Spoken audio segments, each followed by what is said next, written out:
This is part 12 chapter 30 through What If Naruto Lost His Sight. Link in description.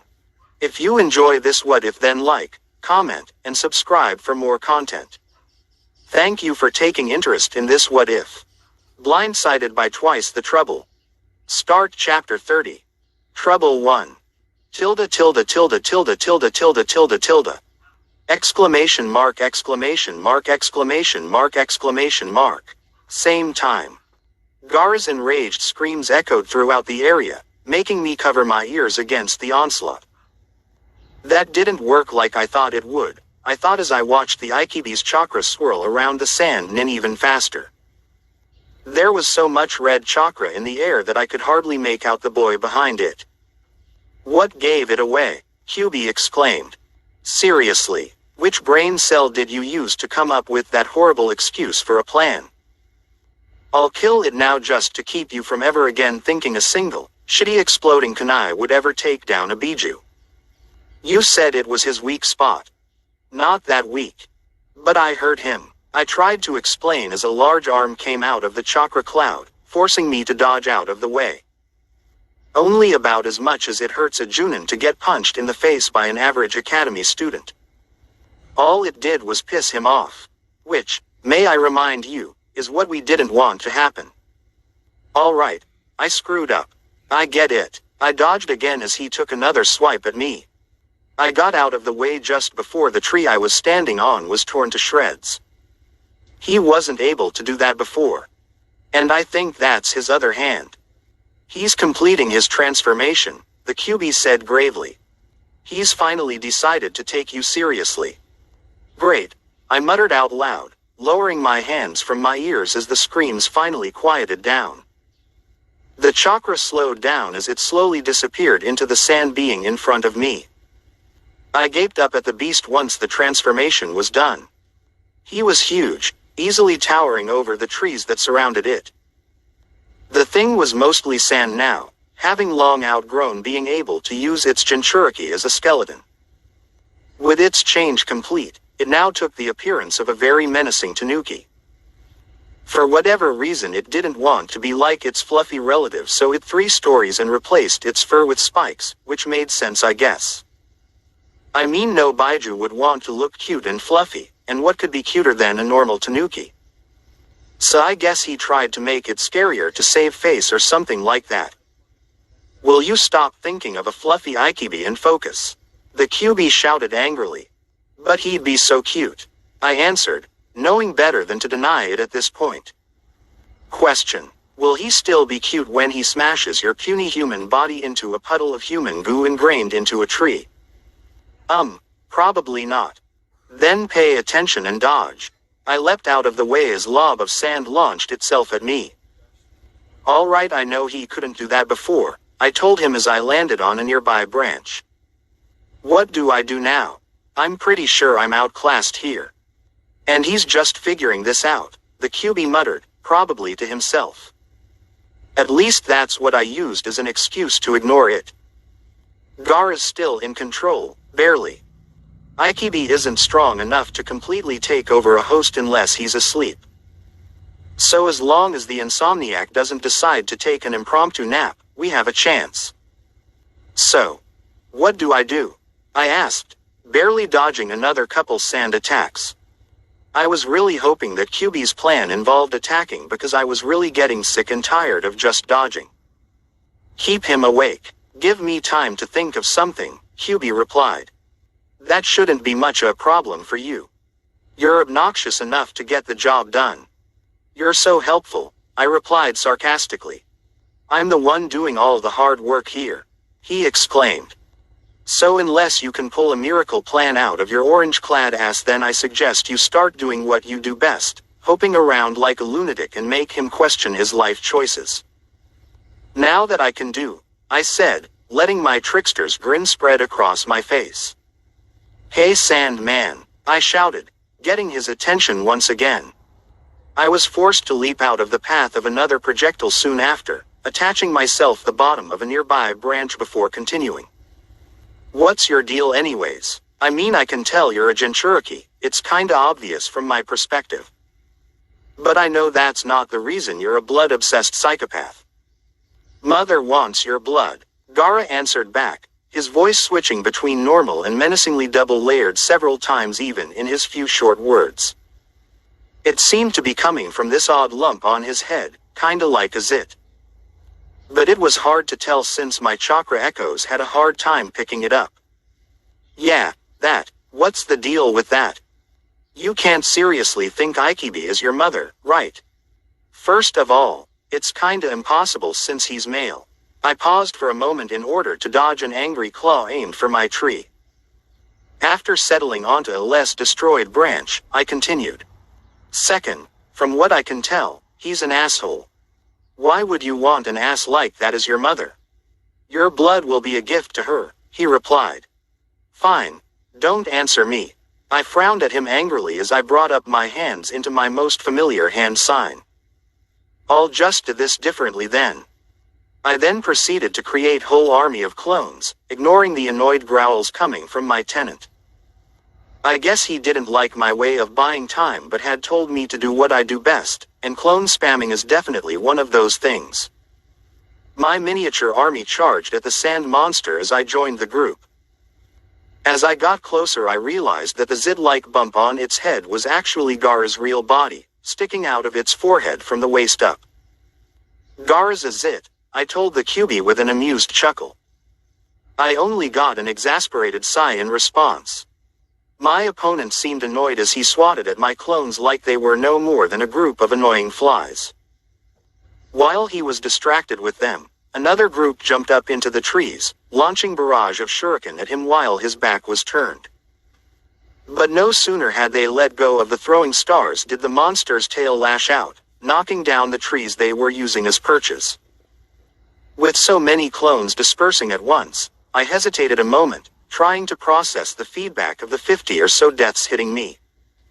This was just enough time for Gaara to notice and catch me unawares. A lump of sand knocked me out of the sky and into a tree. My breath was knocked out of me as I tumbled onto a branch a few feet below the point of impact. Before I realized what was going on, sand swirled around me, beginning to spread across the rest of my body and pin my limbs in place. Mother will enjoy your blood, Gaara said, a smile in his voice. I struggled against my bonds but it didn't do any good. I tried to keep calm and figure a way out of this, but started to panic when his sand particles began covering my echo point, making everything disappear from sight. I should be used to this by now, not being able to see, but I usually have my other senses to cover for what my eyes couldn't pick up. But with the sand now covering me completely in a sort of cocoon, it made them completely useless. All I could feel was the gritty texture of his sand, all I could smell was the old blood that soaked the particles, all I could hear was his muffled laughter nearby. I had no way of knowing what was going on and it scared the snot out of me. Pulse my chakra, the QB called, startling me out of my panic. But just do it. I felt a bit of his chakra get released into mine, waiting to be used. So I did just that. There was a bright flash of red that even my echoes could pick up, making the sand around me fall to the ground, lifeless. I knelt on the branch, panting as I tried to get my breath back. Even with such a little bit of Baiju chakra, my nails had still lengthened to a sharp tip, while my whisker marks felt as if they had grown once again. I had hoped that Gaara hadn't noticed this change, but judging by the angry growl that reverberated through the forest, he already had. QB, he stated, his voice low and gravely. There was silence for a moment before he began to chuckle. The chuckle soon devolved into full-out laughter which shook his entire large frame. Of course, that explains everything. The laughter soon faded away, leaving a still amused Gaara looking at me with a feral grin on his face. We're going to have fun killing you. You're going to have to catch me first, I growled back, my voice almost matching his. He sent several flying sand projectiles at me, obviously trying to catch me off guard. It probably would have worked if the fox didn't give me a flash tutorial on how to increase my speed with his chakra. So I took more of it, forcing it into my leg and got the hell out of there. I had barely touched foot on a new branch before I was forced to move once again as he continued his attack. Please say you've got a plan by now, I pleaded as I launched myself to the other side of the new clearing, hoping he'd lose sight of me. Because if you don't, I'm gonna go over there, fists flying. Impatient much? The QB asked. I gave him the mental equivalent of a middle finger before dodging another attack. Apparently he didn't lose sight of me after all. Regardless, I think I've got one. But it's going to involve a crap ton of clones and a technique I had no intention of teaching you. Why not? Despite the fact that this is the last thing you need to be worrying about right now, it's because I had no intention of teaching you anything. That and your chakra control sucks. It's not that bad. Focus, damn you, he shouted as I dodged a little too close to the Takuni's swinging tail. Anyways, focus my chakra into your fingertips, or your nails if you can be that precise, which I doubt. My chakra will do the rest. I dodged quickly out of Gaara's sight before doing as the fox said. I watched in fascination as my nails seemed grow even longer, each one covered in bright red chakra, making them even more dangerous. I'm liking this technique, I said, a feral grin spreading across my face again. What's next? What else? Spawn a crap ton of clones and abuse the hell out of that new technique. My grin widened almost impossibly as I used what was pretty close to my last bit of chakra to form another small army. Even though I couldn't make out their faces, I knew they were all matching my grin as they each formed red claws of their own. Before Gaara could even wonder what we were planning, we charged at him. With each of us aiming for a different body part, we hoped we'd be able to overwhelm him so that at least a few of us could get through. After all, he couldn't focus on all of us at once, even though he tried. About half of us made it through, learning from the deceased clones exactly where he was focusing on and dodging appropriately.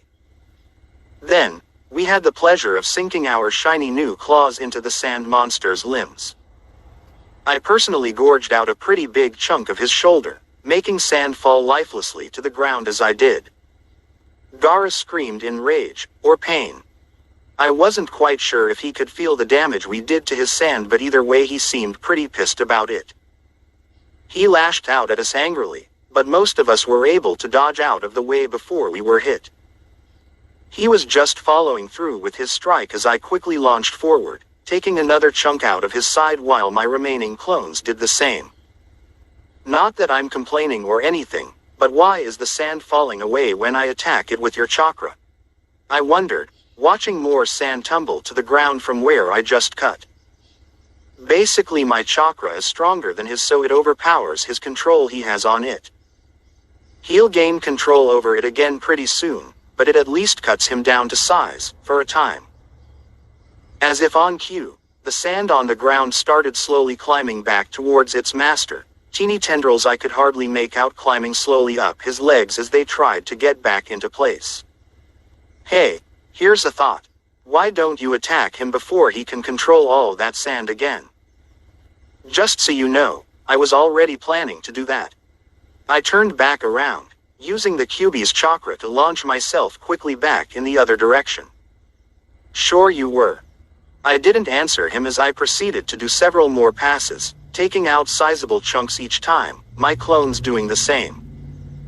Unfortunately, though it probably looked pretty impressive, I knew it wasn't doing very much damage overall. I mean, the guy is made of sand, what was I going to aim for that would actually hurt him enough to stop him? Too bad there isn't some sort of zit-looking human sticking out of his forehead that isn't made of sand, the QB answered sarcastically. Gaara. I charged at him once again, my target different than before. My remaining clones covered for me, almost all of them losing their lives as Gaara swatted them away. I swiped at the other Jinchuriki, missing my intended target as he leaned out of the way. I used my other hand to try again before I had drifted too far, this time catching my claws against his cheek. Gaara froze, a clump of sand falling off his cheek as the smell of fresh blood filled the air. I landed on a tree nearby, unsure of what was going on. A hand came up to the wound, lightly touching his face before bringing it forward once again. He stood there for a moment as he seemed to stare at the blood on his hand. He began to shake. "Blood," he murmured, barely loud enough for anyone except me to hear. "You struck blood." "Well, yeah, did you expect me to go easy on you?" I asked him, giving him a look in the process. "Hate to break it to you, but I don't go easy on people that threaten to kill my friends." "You struck blood," he said a little louder. "My blood, I can see. My blood. You're going to be seeing a lot more of it by the time I'm." "My blood," he screamed, making my eyes shoot wide in surprise. "This isn't good," the QB muttered. But before I could ask why, Gaara was yelling once again. "I'm through playing with you," he snarled, his hands coming up to form a ram seal. "Playing possum jutsu," he muttered before his body suddenly lunged forward, dangling limply from where he was still stuck. There was a moment of silence as the fox and I held our breath. The sand creature started to shift, its facial features starting to move in such a way that even my echoes could pick it up. And it looked happy. "Oh yeah," it shouted, taking me by surprise. "It's about time that little brat freed me. I've been wanting to kill you since I picked up your chakra a month ago." "Well, come on, Akini, show me what you and that lame Jinchuriki of yours can do. Come at me with all you got, it will be sweeter for me when I knock you back into the dirt." Is that my brother?" Yes it is," the QB said with a sigh. "Congratulations, now we really are fighting a Baiju." End chapter 30. Start chapter 31. Blindsided by twice the trouble. Trouble 1. Tilde tilde tilde tilde tilde tilde tilde tilde. Exclamation mark exclamation mark exclamation mark exclamation mark. Same time. An ominous aura settled over the area, making Fu and Tamari stop their fight mid-swing, both turning towards its source. He did it. He actually did it, Tamari said, her eyes widening in fear. "Idiot," Fu muttered, looking serious for the first time that afternoon. "And that's why no one likes us." "What?" The sand kunoichi turned towards her opponent in confusion. But instead of an answer, all the mint-haired girl did was flick her water gauntlets away. "Sorry, I can't play with you anymore," Fu said. Tamari watched closely as she started to go through hand signs as she spoke. "Naru-chan needs my help taking care of your brother, especially since he apparently let out that oversized rodent he's been guarding. I really do wish we had some more tea." Fu was suddenly cut off as Tamari swung her weapon, slamming it into the mint-haired girl's stomach. She doubled over for a moment, giving the sand kunoichi just enough time to swing again, this time catching her across the back. Fu seemed to struggle to catch her breath as she knelt on the branch, her nails digging to the bark. Tamari took a few steps, opening her fan all the way as she did so. "I told you, I'm not letting you go after my brother, and I meant it."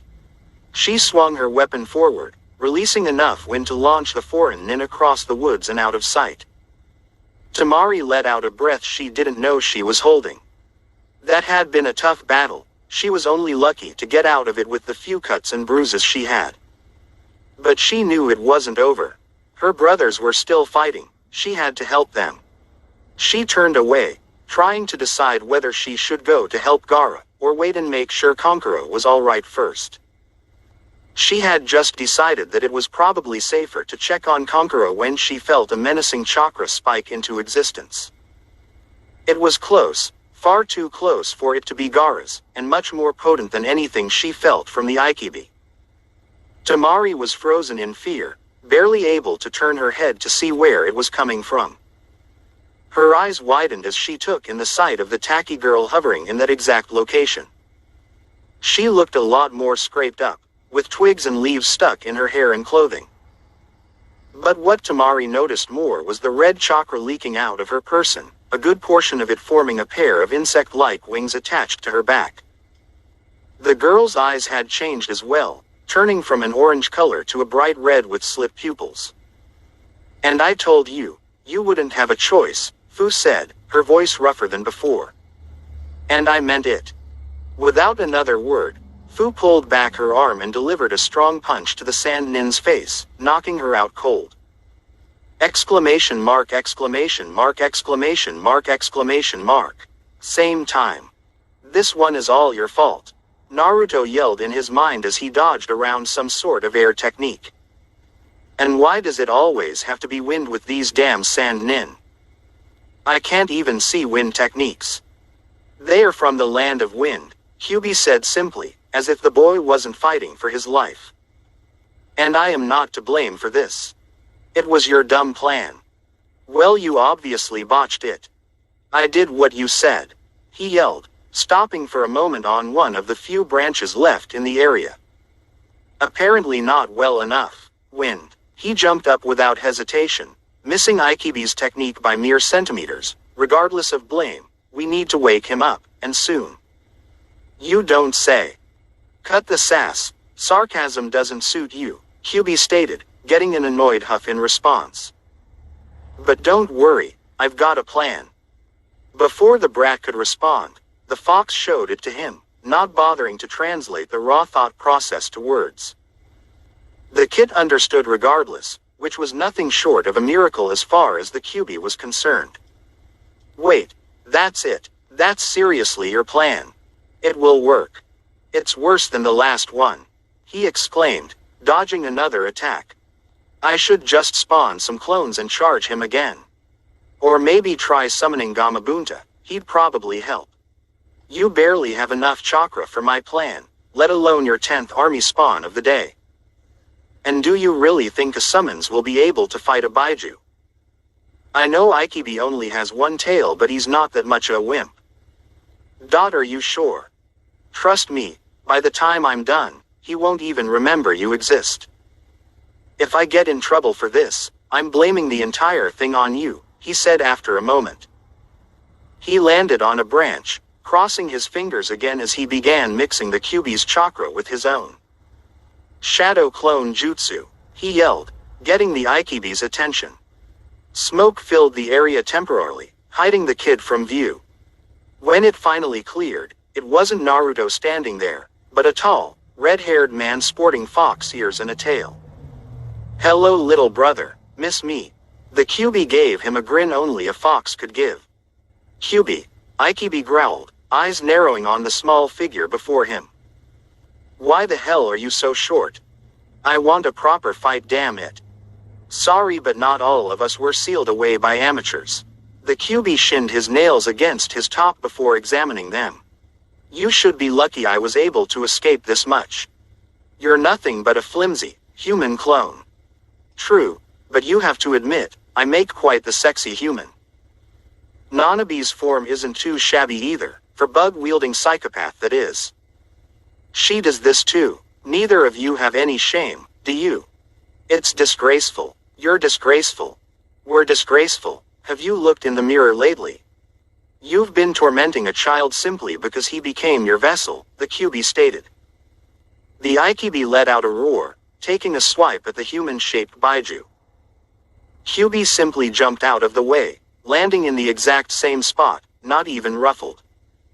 And when angry you lash out with violence. You truly are the lowest out of all 9 of us, no matter which way you look at it. You are not better than me, you bastard. My tales say otherwise, the Kyubi taunted. He was forced to dodge another swipe of his brother's claws, followed closely by a rather large wind technique. The wind ended up whipping his hair around, making quite a bit of it fall out of its tie. Once he landed again, he looked at the loose strands with a frown. Why did I even bother with long hair? He muttered to himself before brushing it back behind his shoulders. Anyways, where were we? Oh yeah, the spot where I have 9 tails and therefore am more superior to you in every way. How could I have forgotten? Kyubi sidestepped a lump of sand that was launched at his person, a bored look covering his face. Poor Otato, you really can't control yourself when you're angry, can you?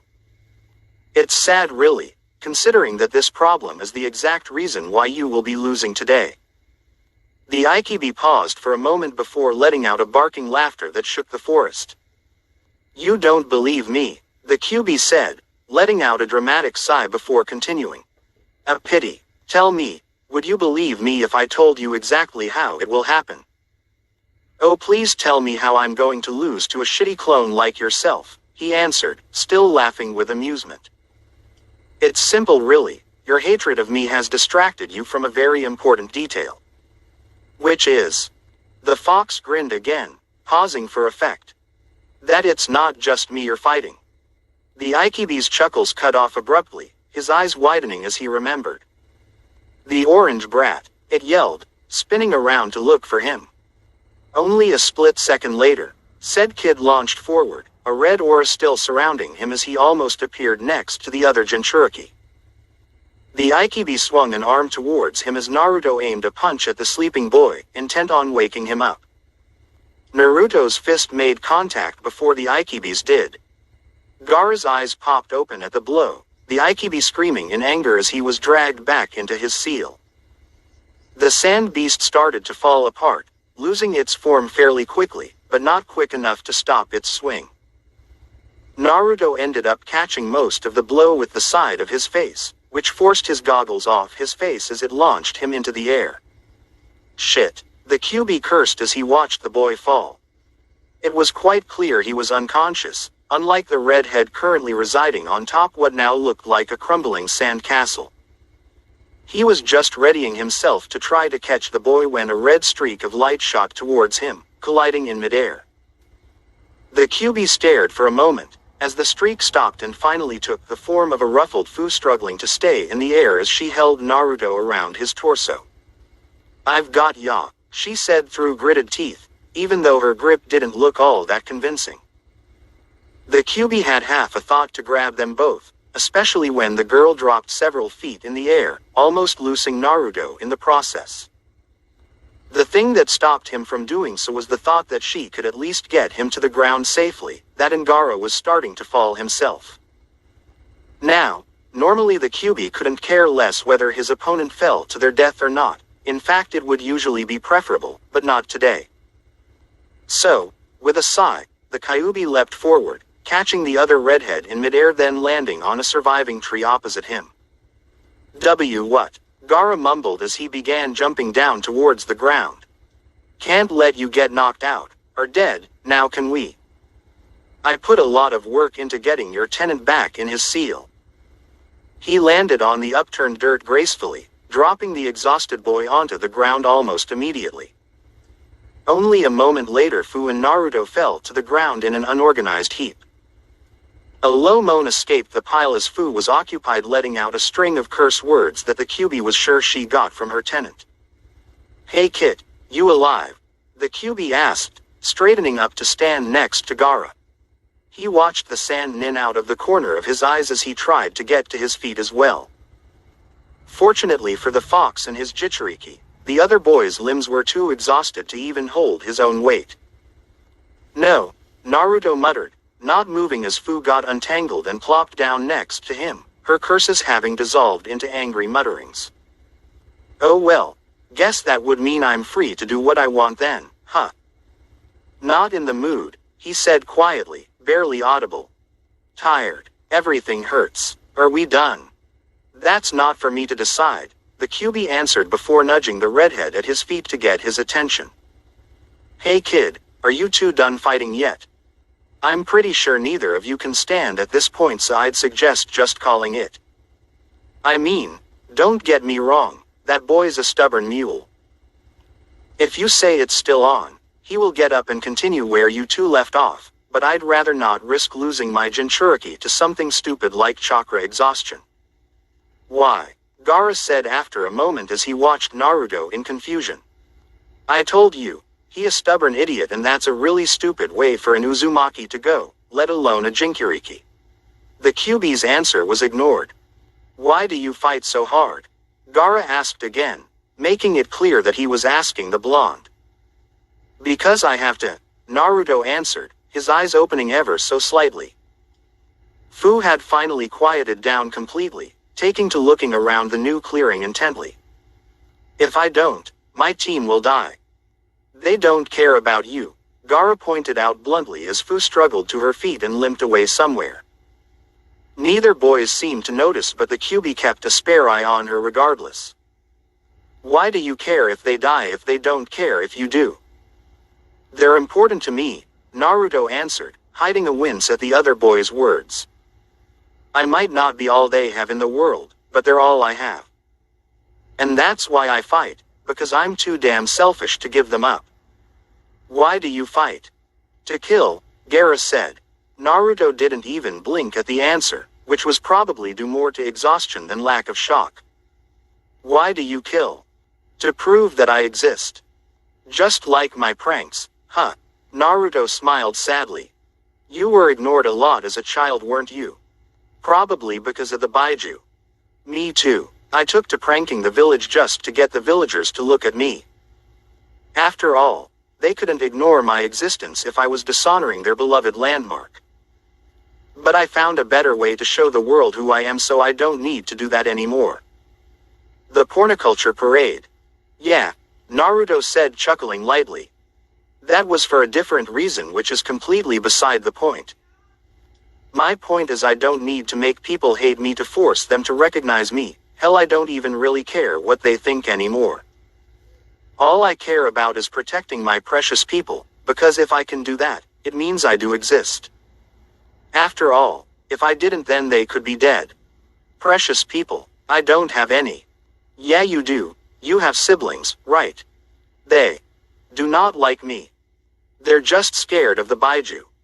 Trust me, they like you plenty. I mean, they wouldn't have fought so hard to keep you safe if they hadn't. Naruto's eyes dropped shut yet again as Gaara looked to be deep in thought. You should try protecting them next time. You might like the results better.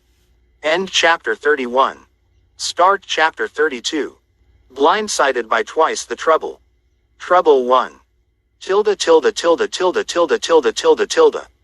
Exclamation mark exclamation mark exclamation mark exclamation mark. Same time. We laid on the ground in silence for a while as Gaara thought through what I had said. Or I assumed that's what he was doing. My chakra echoes had failed about the same time I stopped using the QB chakra, so everything was kinda a mystery. But it was quiet, so I figured he had to be deep in thought. Of course it didn't last forever because the damn fox had to go and interrupt it. So, is the fight done? The QB asked. Because if not, then we should probably wrap it up pretty quick. There's a group of nins only a few minutes away, and if I'm caught out of my seal, then there's going to be hell to pay. I concede, Gaara said after another pause. Thank Kami, the QB muttered. I'm heading back then. Hope you three can take care of yourselves for the small amount of time you're alone. I didn't bother to reply as I heard him poof out of existence. Oh wow, you really did use a lot of chakra. Good thing he conceded, because if you kept going he probably would have killed you, the QB said simply. Shut up, I answered back. I didn't speak, Gaara responded after a tense moment. Fox. Oh, he was silent for a moment before speaking again. He speaks to you as well. Yup, and does his best to annoy me if I don't prank people. Shikaku shouts if I do not kill people. Guess the Baijus are just a group of demanding pricks.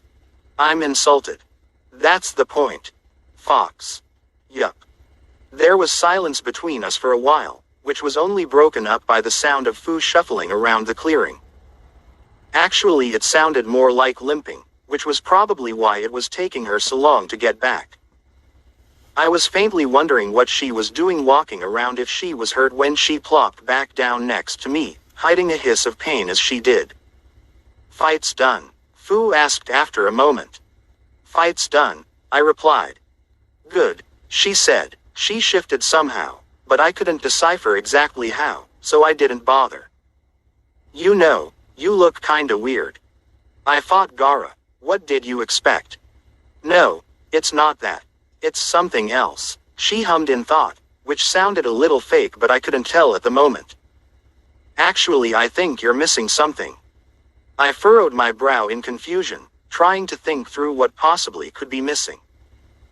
Unfortunately, I was so exhausted, I didn't notice until she blew across my face exactly what it was. My goggles, I said, my eyes opening in surprise. I don't have them. They probably fell off during the fight. There was the sound of more movement as she spoke, but I didn't pay much attention to it. Too bad there wasn't someone that saw where it landed. I need my goggles, I told her, a hint of panic in my voice. They're important. I need them. There was a tense silence that followed, making me pause. This was not the response I was expecting from them. All right, maybe Gaara, but Fu was loud and boisterous. She should have been telling me that I needed to keep track of my things better, or at least ask why it was so important. Instead, she stayed quiet, barely even moving, which wasn't right. I had to be missing something so blatantly obvious that would cause both of them to become upset. Naruto, Fu said, her voice suddenly quiet and unsure. I already have them. They're right here. In front of you. My stomach dropped out as sat there for a moment. Now that I focused, I could hear a faint rattling sound coming from right over my head, specifically right where I should be looking. Tentatively, I reached up, freezing when my shaky hand came in contact with the smooth plastic lenses. I knew that, I said, trying to sound confident. I went to grab the goggles only to feel them yanked out of my grasp before I could. No, you didn't see them. Fu shifted again, probably pulling my goggles closer to her. Why didn't you see them? They were right in front of your face. No one could miss them.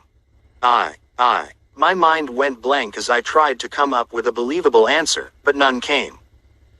You were blind, Gaara stated, leaving no room for discussion. At that moment, I didn't know what to do.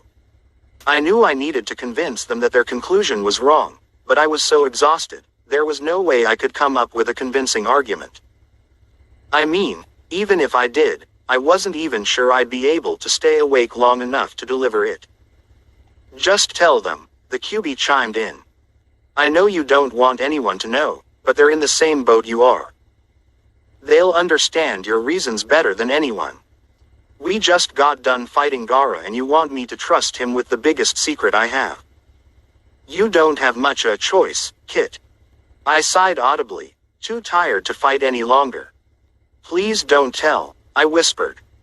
I wasn't even sure they heard me, but judging by the confused noises Fu was generating, they did. If anyone finds out, I can't be a ninja anymore. It's the only thing keeping me safe right now. The civilian law for shinobi, Gaara stated. I simply nodded. Will you keep it a secret? I asked quietly. I won't speak of it, he answered.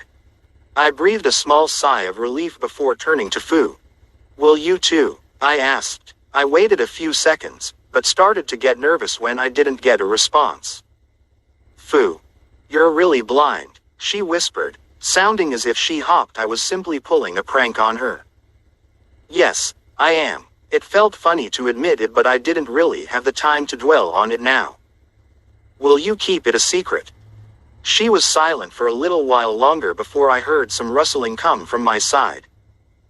Before I could ask what she was doing, I felt my goggles carefully slide back into place, covering my eyes once again. I didn't realize I had been nervous without them until they were covering my eyes once again, causing me to relax to the point of almost passing straight out. Of course, she answered as she fussed with my goggles. I smiled sleepily at her, knowing I couldn't fight the exhaustion any longer. Thank you, I murmured, my eyes drifting shut on their own accord. I was almost asleep when I heard Fu whisper towards Gaara. If you breathe a word of this to anyone, you'll be lucky if Naruto gets to you first, she threatened in hushed tones. If anyone hears of it, it will not be from me. I felt content as I finally gave in and fell asleep. Exclamation mark, exclamation mark, exclamation mark, exclamation mark. Same time. Jiraiya stood there and watched, unable to do anything as his sensei finished the fight with his old teammate. He knew deep down that there was nothing he could do to help. Not only was the barrier impenetrable, but that technique was impossible to stop. Even now, He could almost see the Shinigami standing behind his sensei, if he didn't look right at it.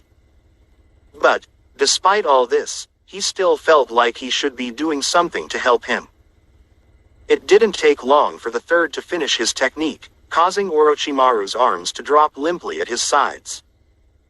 The snake Sannin looked furious as the third fell to the roof, but being unable to do anything, he had his henchmen take down their barrier in order to escape. The pink walls hadn't even disappeared completely before Jiraiya was on the roof as well, kneeling beside his old sensei.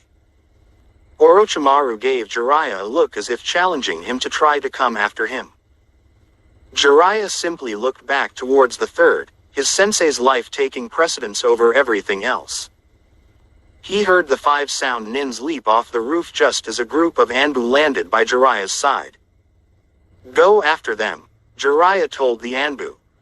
They shared a look among each other, unsure whether they should listen to him. "I'll watch over the Hokage. You just go or they'll get away." The obvious leader nodded before they shot off the roof after the other Sannin and his entourage. Once they were gone, he turned his attention back towards the third. "That was a really stupid thing to do, Sensei," Jiraiya told him as he examined the strange stomach wound. "It was the only thing I could do," the Hokage wheezed out. "I can think of a few things that would have been better than this, or at least wouldn't have left you dying. When you're Hokage, you can make those decisions. That I never could." "Oh no, I'm not taking your hat, old man," Jiraiya said, though without his usual dramatic flair. I know, the third murmured, half to himself. "I have one last request for you, Jiraiya. Anything, Sensei, within reason. You need to find Tsunade. The village will need her after I die." "I doubt she would want the hat either," Jiraiya stated, looking back towards the third's face. He looked troubled by something, and possibly guilty from it.